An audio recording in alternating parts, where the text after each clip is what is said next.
We are Motorhead, and we play rock and roll.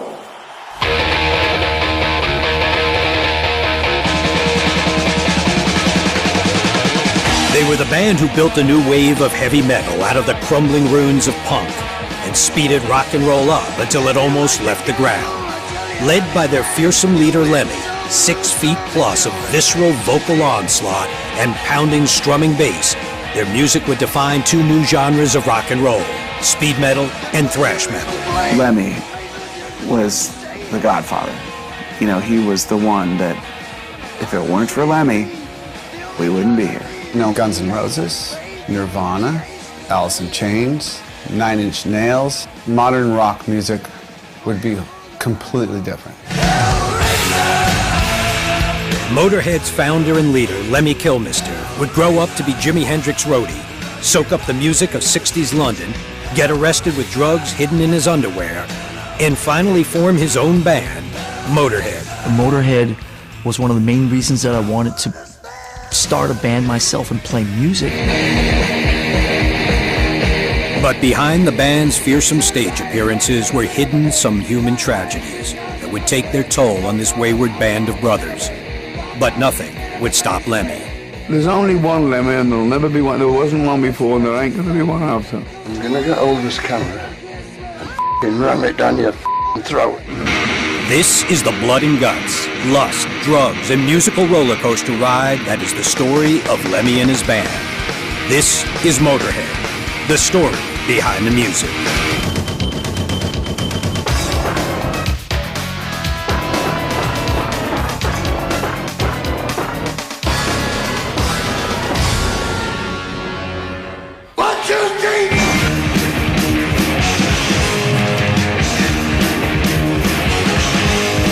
The story of Motorhead is the story of metal music in all its glorious incarnations. They're considered forefathers of both thrash and speed metal. They ruled the world with an uncompromising sound and attitude, and terrified those who saw them. I couldn't believe just how ugly this guy was. You know, he was scary looking. They scared the out of me. An artist, I'm sensitive as And it blew my mind. I never seen anything like it in my life. Keith Richards times 10. Very intimidating. Got the mic up high, got the mutton chops. Everyone's always been afraid of these guys. Get the out of my dressing room. I threatened to throw him out of the window. Move over for a damage game. On the band's journey, its leader, Lemmy, was to face a series of emotional crises. Lemmy's roommate, Andy Elsmore, would be murdered in a gay hate crime. His long-standing comrade in music, Wurzel, would die of heart failure. And the love of his life would overdose and drown in the bathtub.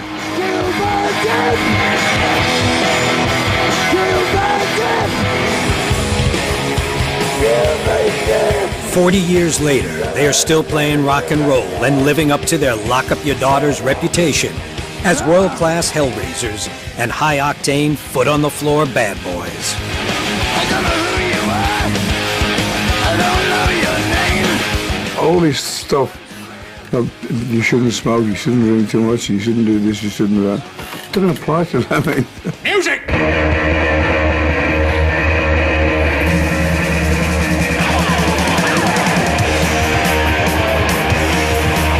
No one who hears their music is ever quite the same again.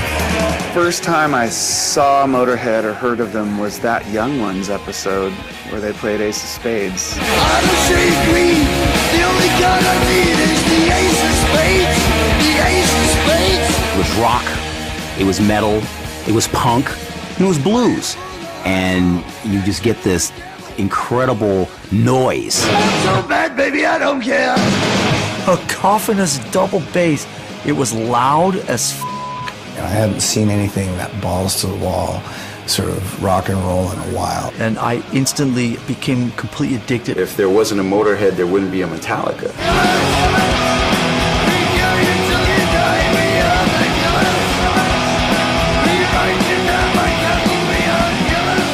They'll picture me of rock and roll, you know. Same horrible band, you know, and people are still queuing up to see it. They embraced all they considered a prerequisite of rock and roll. Drugs, whiskey, women, gambling. More drugs, more whiskey, and more women. I don't think anything can prepare you for working with Lemmy really till it actually go through it. They built their image with a cool glass in one hand and a hot woman in the other, even if Lemmy is considered a loner.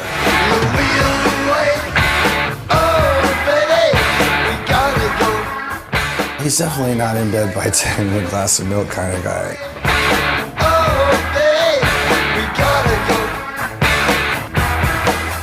They had #1 albums, top 10 singles, sellout crowds, innovative songs, and groundbreaking tours. In the end, everybody loved them, except the music industry.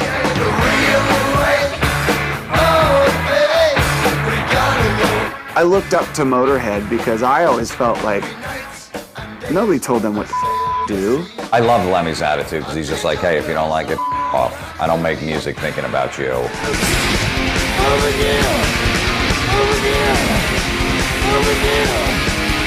Lemmy Kilmister, the man known for his mutton chop sideburns, gravelly voice, and of course the most famous facial warts in rock and roll, was born on Christmas Eve 1945 in industrial Stoke-on-Trent in the cold West Midlands of England.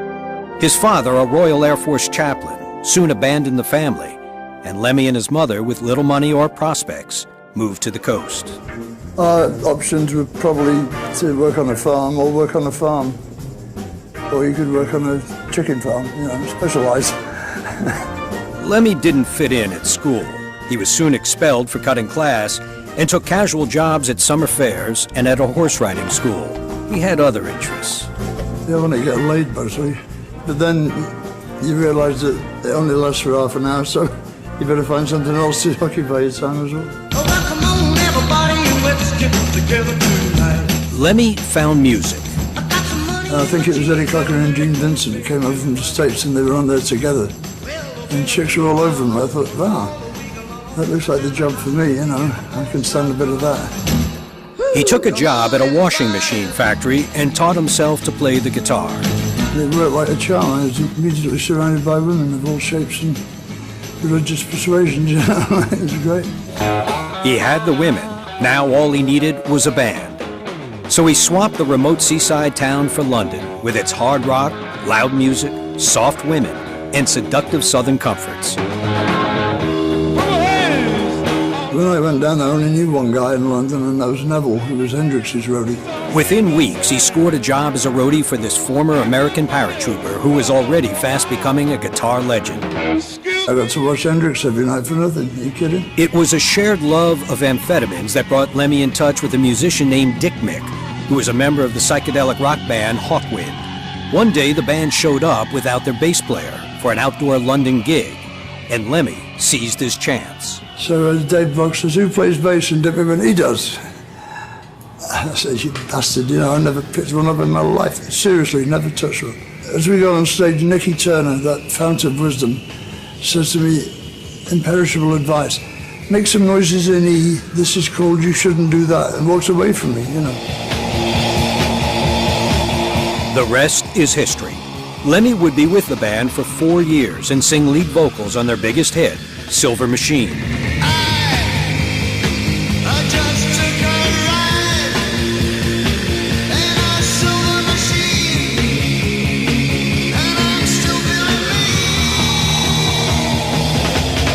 We're all quite weird-looking characters. The band themselves were all quite strange-looking characters for a start, and Lemmy fitted in wonderfully well. They were kind of like this, you know, peace, love, flower, power, hippie band.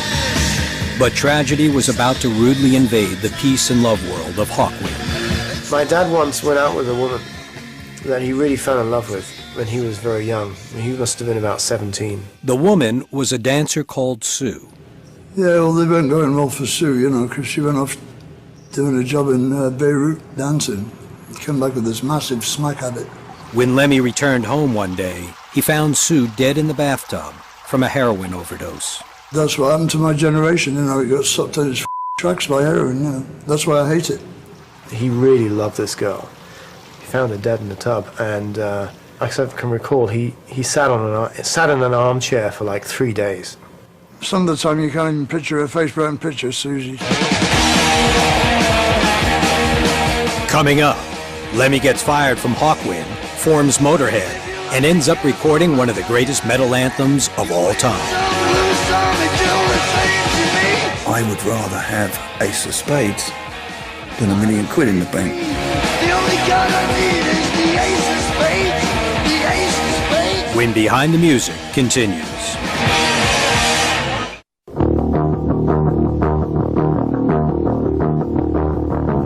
Lemmy has moved to London from his hometown in the cold north of England, lost the love of his life to heroin, and joined the band Hawkwind.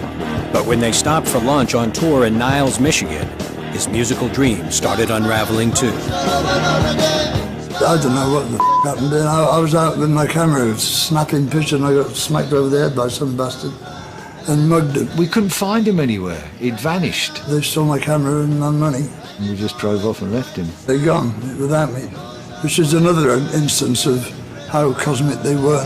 With the band due on stage that night, Lemmy had no choice but to get back on the road, hitchhiking to Detroit.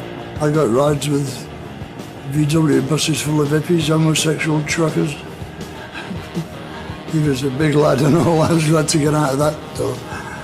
And I finally wound up in Detroit at about 7 in the morning.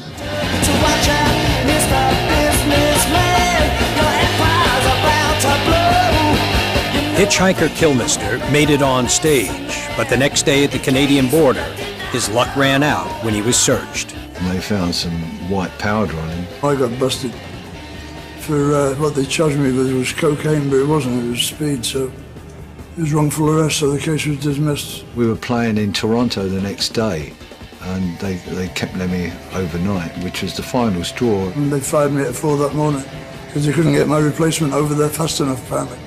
He was really pissed off, of course, and upset. Lemmy decided to form his own blues-based rock band, modeled after Detroit's MC5, mixed with elements of Little Richard.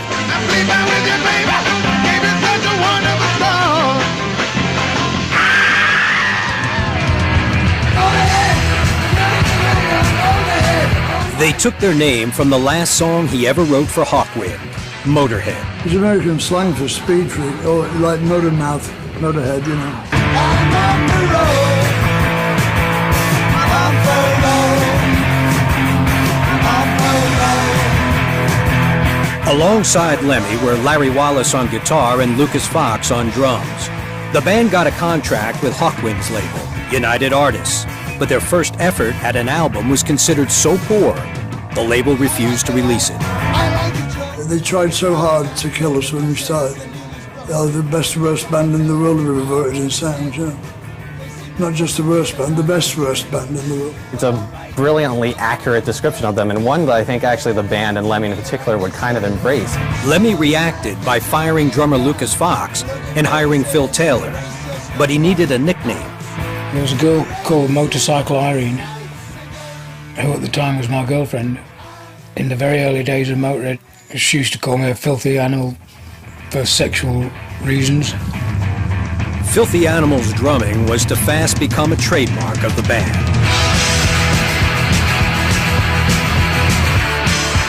Listen to his drum tracks. They're insane. It's like, ah! It just feels and sounds like he's like just running down a hall naked.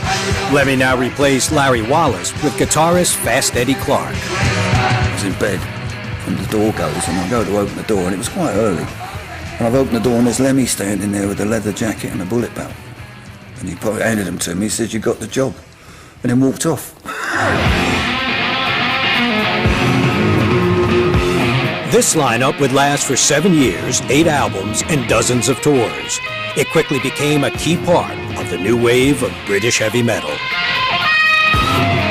Motorhead is the band that helped create, metal in the form that it is today. Lemmy was the godfather. He was the one that, if it weren't for Lemmy, we wouldn't be here. If there wasn't a Motorhead, there wouldn't be a Metallica. Guns N' Roses, Nirvana, Alice in Chains, 9 Inch Nails, modern rock music would be completely different. The band was now working well together on stage, But offstage, fists were flying. Phil was the chief hellraiser, actually. Phil and Eddie were always fighting each other. I'm an artist. I'm sensitive as After a certain point, Phil starts lashing out. I find it very similar to England. Stop doing that, else I want to nut you. You know, we'd have a good fight, punch each other a couple of times, and then we'd have a laugh about it. Motorhead was playing gigs and recording, but the world wasn't listening. Nobody wanted to sign Motorhead because everybody was scared of us, because we looked like nutters, you know what I mean? And plus the music was, for them days, it was a bit raw. Soon they were penniless and living in a squat. We didn't have a pot to piss. We were starving in the early days. I mean, we didn't have nothing. I mean, nothing.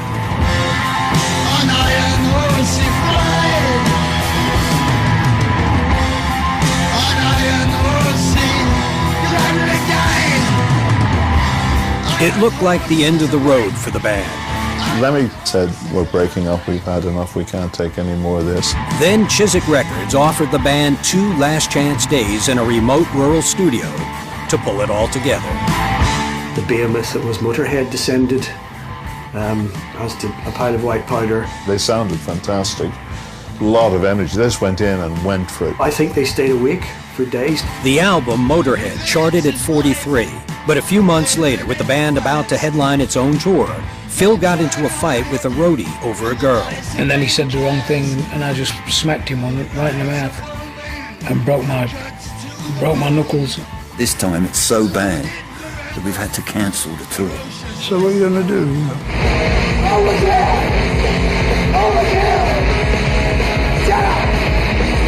What Lemmy did was more, not less, recording 2 Motorhead albums in 1 year. Overkill and Bomber. Overkill to me is like a 747 just flying like, 5 feet over your head. There's so much power in that. Don't sweat it! Getting back to you! Overkill and Bomber were great records. I thought they were awesome. I'll Be Your Sister. I mean, come on, that was my wedding song. Then in 1980, the gambler Lemmy and his band played an unbeatable hand with Ace of Spades. The riff is just, as soon as that comes in, it's instantly recognizable and it instantly just sort of grabs you by the balls. The core of it is rock and roll, and that's what I loved about it so much. That's why Motorhead's music lasts, is because they knew where it came from, which is the blues. There hadn't been anything quite like that, and it broke a mold. You hear it, and it sounds like a thunderstorm coming. It amazes me. I mean, is there anybody that's ever looked more badass than on the cover of Ace of Spades? The only card I need is the Ace of Spades. The Ace of Spades. I would rather have Ace of Spades than £1 million in the bank. Because Ace of Spades will be here after I'm gone, and it's a classic.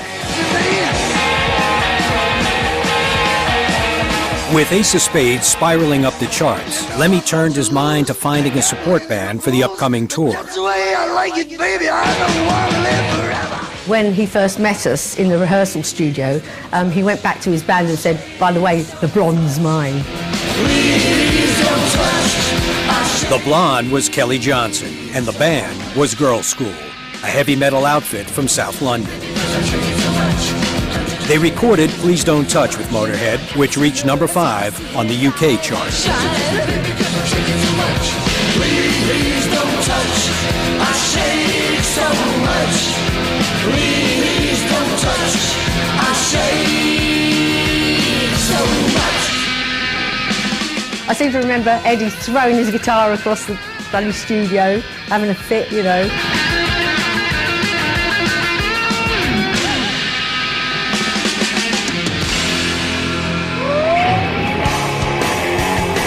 Coming up, Lemmy faces some dramatic personal challenges, and the disintegration of the classic lineup begins. Filthy left because basically he thought that the secret of his future career lay with Brian Robertson. Yeah, and to get away from Lemmy. When Behind the Music continues.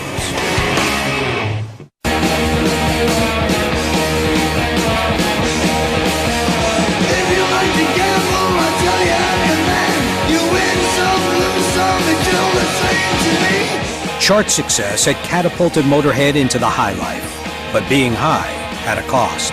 After years of amphetamine abuse, Lemmy realized that his body was beginning to destroy itself from within. My manager heard that Keith Richard had his blood changed in Switzerland, right? And it was then clean, you know, and it was marvellous and healthy and all that. But then the doctor took samples of Lemmy's blood.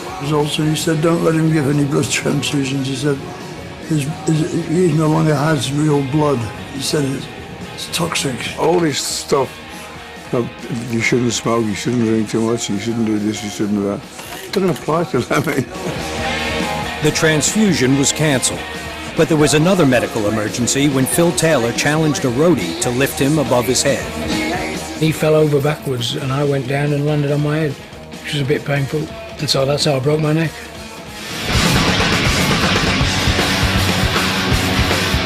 The band kissed goodbye to another tour, but once Taylor was healthy enough to resume playing, they hit the road again, this time recording all their English gigs for a live album, No Sleep Till Hammersmith, which reached #1 on the UK charts.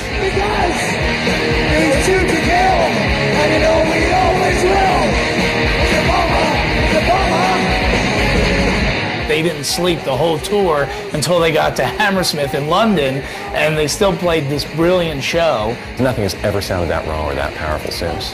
Right up there with Made in Japan and a couple others is one of the greatest live records. Because, you know, we do it right. Well, they said every night. It's a bomber, it's a bomber, it's a bomber. Word of mouth about the album reached America, where an enthusiastic young musician was starting a fan club. I was flying the flag for Motorhead, certainly louder than anybody else. The Motorhead was one of the main reasons that I wanted to start a band myself and play music. You should never forget those moments. But back in London, a tragedy was about to engulf his roommate Andy that Lemmy would never forget.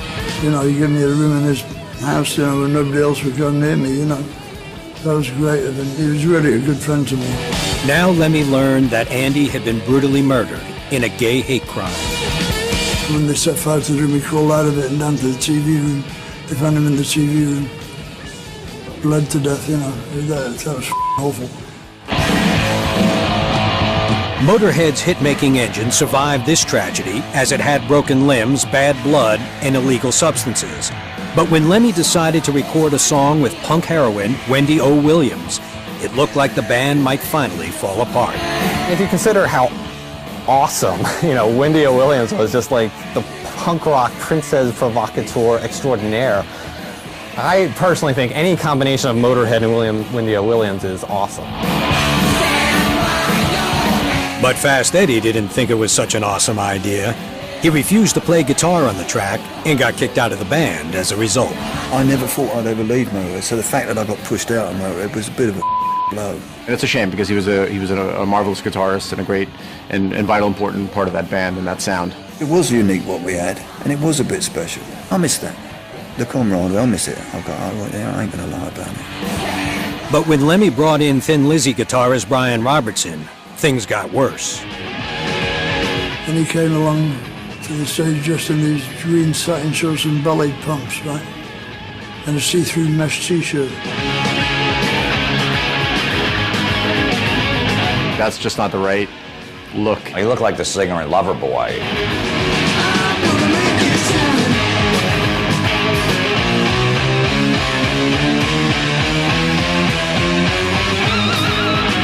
And Lemmy said something like, you know, Rollo, what the you done to yourself? You look like an idiot. A Hell's Angel at a London gig agreed. When I heard him, he said, "Who's that?" And Trump said, "It's Motorhead's new guitarist." Ah, let's kill him. I thought about it, I think I saved his life.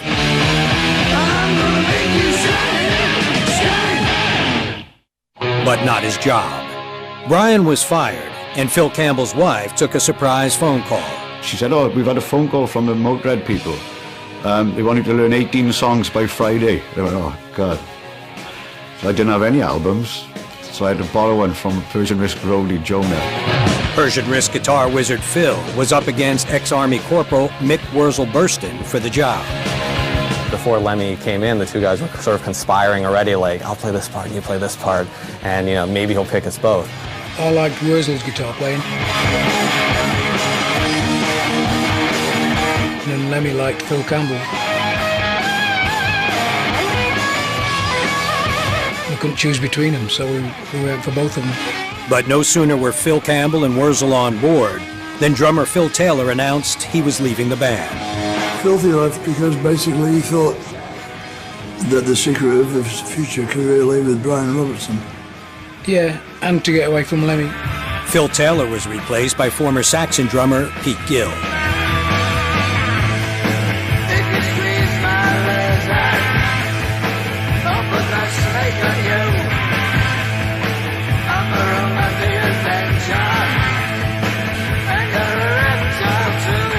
But the world was changing.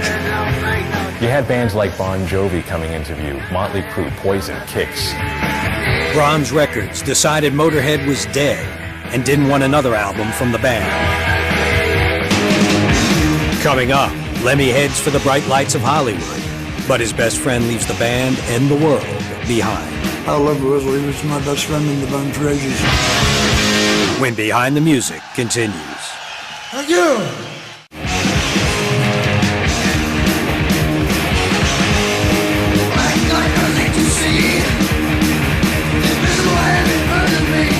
Motorhead had established their own brand of balls-to-the-wall heavy metal. But glam metal bands like Poison and Motley Crue were now filling arenas, and the band's record label didn't want another album. Was it all over for Motorhead? The hair metal and the stuff coming out of LA was so popular and all those bands were playing arenas that Motorhead kind of got pushed aside. But Lemmy wasn't that easily pushed aside. He took the album over, and in 1985, No Remorse reached number 14 on the UK charts as the fans came banging back.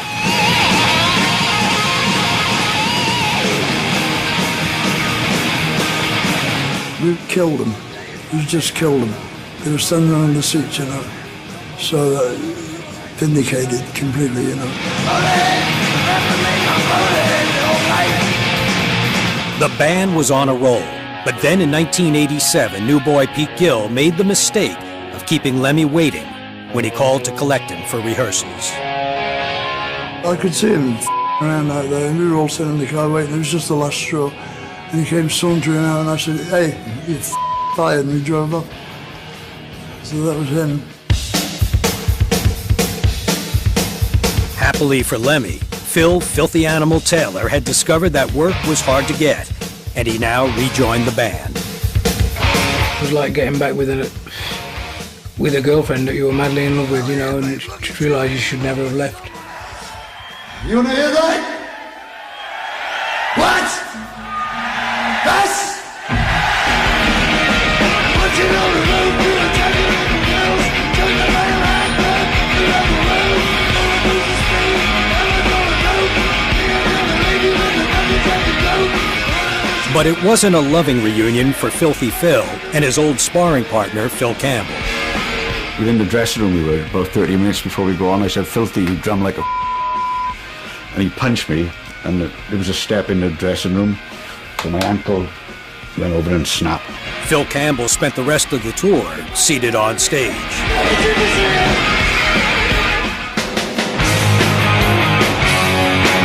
In 1990, Lemmy moved to West Hollywood, where he could indulge in his off-duty passions, Jack Daniels and women, and enjoy his very own customized spot at the end of the bar with his very own video game console. Here in Los Angeles, he lives basically a hop, skip, and a jump from his favorite watering hole, the Rainbow Bar and Grill. I said to Lemmy one day, why do you live in this apartment? Why don't you get something better? He goes, well, I don't drive. I'm in walking distance to the Rainbow.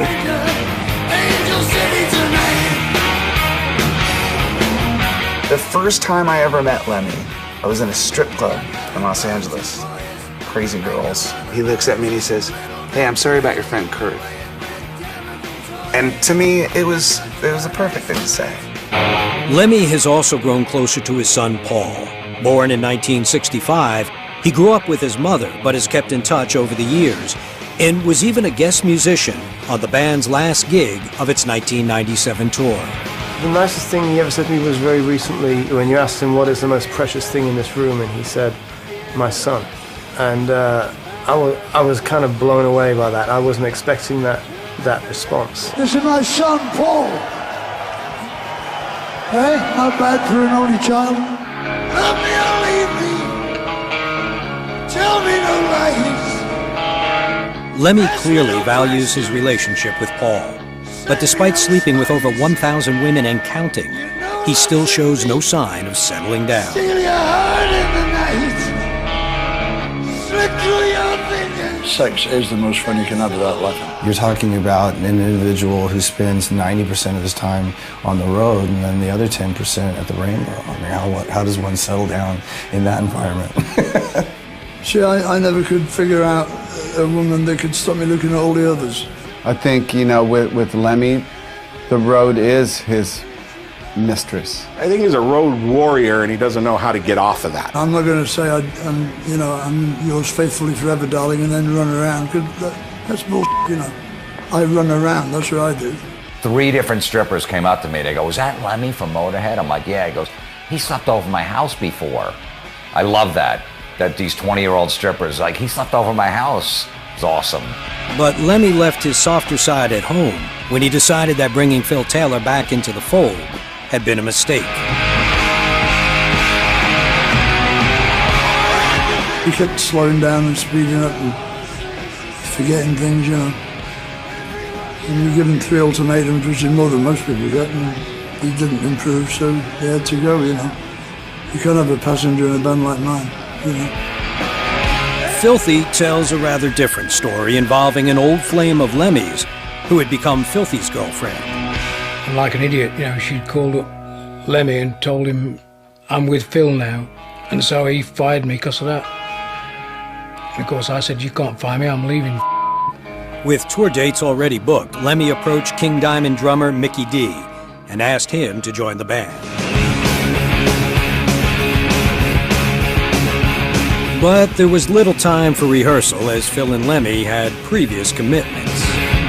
Lem was at Crazy Girls and Phil and Versa was at Cat and the Fiddle. So I actually had to learn all these songs on the flight to Saratoga, you know, and go up in front of, I don't know, 30, 40,000 people, you know. But tragically, the new lineup wasn't to be together for long. By 1995, it was clear that Wurzel was finally reaching the end of his journey. I believe Versa was more rock and roll than the 3 of us together when we played, you know. And Versa was the wild guy on stage. He was absolutely nuts, and he was also pretty wild and different, you know, off stage. He was the kamikaze guitar player, you know.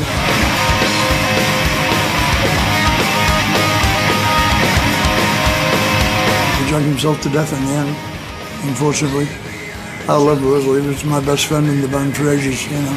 Wurzel left the band after recording Sacrifice in 1995, a fitting epitaph for his commitment. He would die of a heart attack in 2011, still mourned by his friend. When he died, it was f***ing awful, you know. I mean, they say the good ones go too early. Well, he was one of them.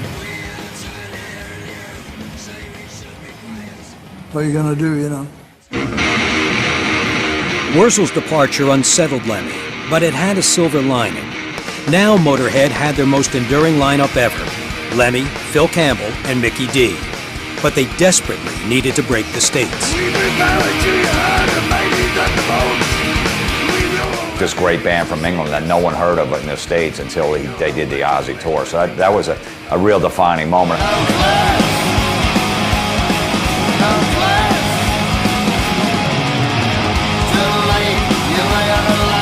The Ozzy tour put them firmly on the American map. That is the turning point for them, and that is them at the mountaintop. For a lot of, you know, young American kids who are looking for something fast, aggressive, and just, you know, more extreme than anything else, Motorhead was that band that ignited them.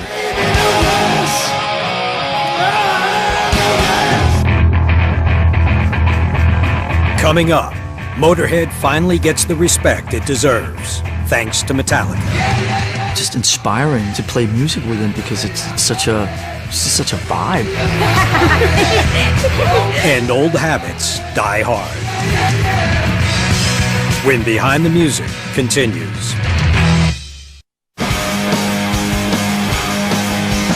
God save the Queen.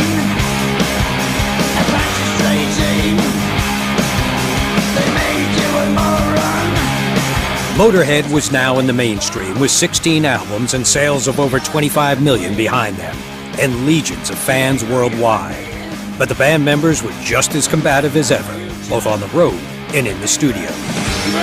It's hard to command Motorhead, you know, it's like trying to command a train running down the tracks out of control. It's basically like being thrown into a war. They were brutal to me. They would do everything they could to belittle me, basically saying, "Are you worthy to be with us?" Can you still get it up? Or are we pushing too hard? I think if you ever had a beautiful girl, you had to use your MasterCard. The studio security cameras showed who else was helping out with the recording sessions. You know, there was women undressed at times running through the halls, and, you know, I'd get a call and have to go up and see security, and we can't have this, you know. Gotta wear clothes in this place. I don't know who you are. I don't know your name. But if you want to live, you better learn the game. In January 2005, the record industry that had for so long ignored Motorhead and all that the band stood for finally had to acknowledge them, giving them the Best Metal Performance Award at the Grammys. And the Grammy goes to, oh yeah, Whiplash, Motorhead. Heavy metal was right out of favour then, anyway, you know. But we were lucky we got it. In a bizarre rock and roll full circle, Motorhead won the Grammy for a cover version of Whiplash, a song written and recorded by Metallica. What's up? Hello, sir. Then on September 14th, 2009, Lars and the band brought a very special guest on stage in Nashville. And here is the godfather of heavy metal. From Motorhead, the one and only Lemmy Kilmister. He's kicked the door open for a lot of bands that were feeling like they wanted more. Lemmy, Lemmy, Lemmy, Lemmy. If there wasn't a Motorhead, there wouldn't be a Metallica. Sharing the stage with him, and I mean, it's always fun and it's always just inspiring to play music with him because it's such a vibe. Hey, babe, don't look so scared. All I want is just let you care. I'm on the run, the sun is situation. All I need's a little consolation. And I can jump in your face. I'm all over the place. And you try to face. Move over for a damage case. Also on stage with Lemmy was his other steadfast companion of 40 years, his Rickenbacker bass. I like the shape of it for a start because it's so weird, you know, it's like eccentric. You hear 2 seconds of his bass and you think, hey, that's Lemmy.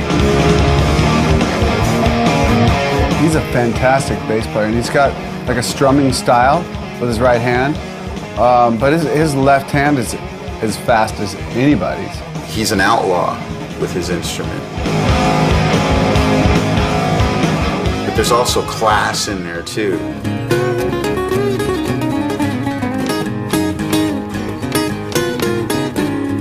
Since then, thanks in part to this class, the band has remained a constant touring and recording machine. But they are no less scary than when they started out. A lot of them actually thought I was some West Coast poser rocker, you know. And Lemmy stood up for me. He said, you know, get the out of my dressing room if you're gonna talk bad about my drummer.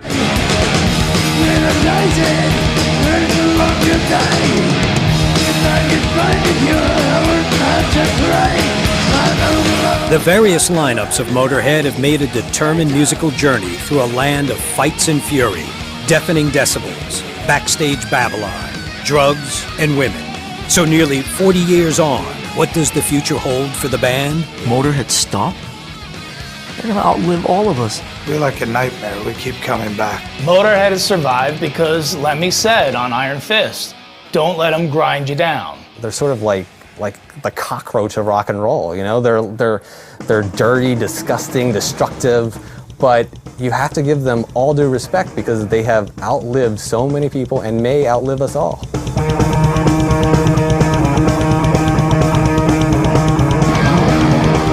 And how will the man who has led Motorhead from London in the 70s to international respect and recognition today be remembered? Lem, being an old bastard. A straight shooter. I mean, no bull with Lemmy. He lives rock and roll. Everybody wishes you could drink your jack, smoke your cigarettes, and do the things he does, and do all these women all around the world all your life, every day on 11. You know what I mean? He lives the life that you see every day. He'll be Keith Richards times 10, where people say Keith Richards, what a badass, and he, you know, oh my God, what a rebel. No one comes close to Lemmy. And nothing against Keith, but not even going to be close. He went into industry, did it his own way, exposed everything for what it is, and stayed Motorhead.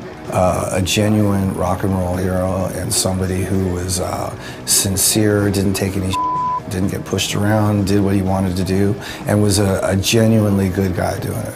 He never got fluffed out. He never got Gucci'd. He doesn't want that lifestyle of limos and people standing there with cameras flashing at it. So he's still like the real guy. Because most rock stars are full of a lot of it's smoke and mirrors, you know? He's 100% for real. He just tells you as he feels, which that's what I admire about him, because he don't give a if you're Elvis or Ozzy, he'll tell you what he thinks, you know. No bull. I'm proud of being honest, if I can, you know, and I'm proud of being a gentleman, which is, I know, both kind of irrelevant these days, but I'm quite proud of them, you know. If they are virtues, then I got them. Apart from that, they can all go f*** themselves.